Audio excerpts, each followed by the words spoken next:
today's video mga tol, magluto naman tayo ng comfort food natin pag masamang ating pakiramdam, lalo't at pag meron tayong hangover. Lugaw nga pala, let's go! Yun.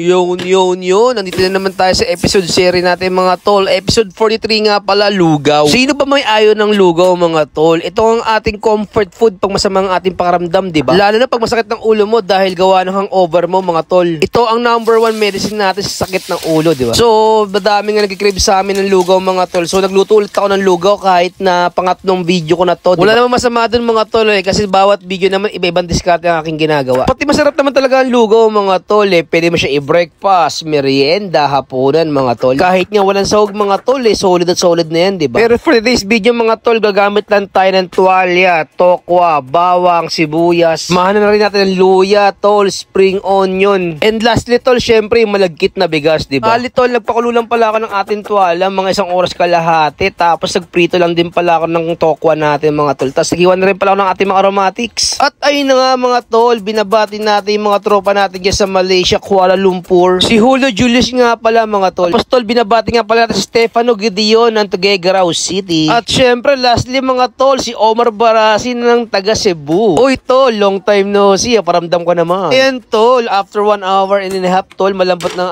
ating tuwala. Hiniwa ko lang tol ng bite size. Tapos nagpakulo na pala tayo ng ating itlog mga tol. Bali mga 7 minutes ko lang tol, pinakuluan yung ating itlog. Tapos magigis na pala tayo ng ating aromatics mga tol. Naglagay pala ako ng mantika. Tapos yan tol, yung bawang sibuyas pati luya. I-mix lang natin yung mga tol. Tapos ilagay na rin natin yung tuwala na hiniwa natin kanina. Tapos ganun pa rin yan tol. Mix.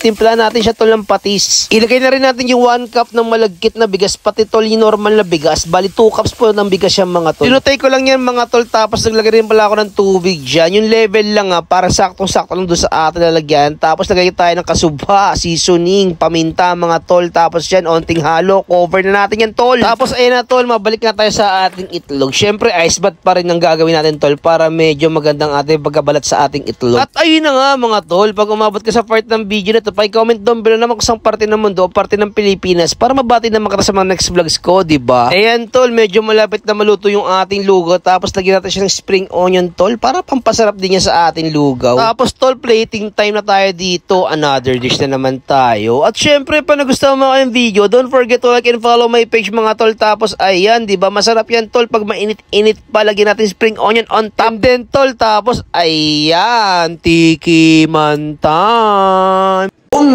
Yun tol, tikman natin yung luto kong lugaw. Pala tol, naglagay lang pala ako ng itlog, tuwalya, and tokwa. So tikman natin tol kung masarap ba, diba? Mainit pa tol, bagong luto lang. Oh, dali. Sagot sa hangover tol, kung may karoon ka hangover. O kaya sagot na sa malamig sa panahon, diba?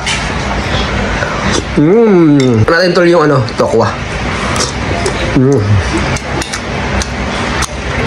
Kahit wala ng baboy tol, masarap na yung tokwa. Itlog. Yun tol. Nyarap.